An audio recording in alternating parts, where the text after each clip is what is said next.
khususnya di wilayah Ingin Jaya, Kecamatan Ingin Jaya dan Kecamatan Kota Baru, kami memulai penanaman jagung untuk tahap kuartal yang ketiga. Di samping saya hadir yang Bapak Wakil Bupati, Aceh Besar, dari anggota Dewan Aceh Besar yang mewakili Dandim dan juga Bapak Camat hadir di sini untuk bersinergi bersama petani untuk menanam jagung.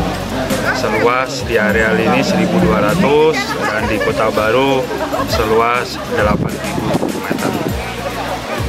Dan insya Allah pada 3 bulan ke depan akan kita panen dan akan kita laksanakan lagi untuk acara panen jagung tahap yang ketiga.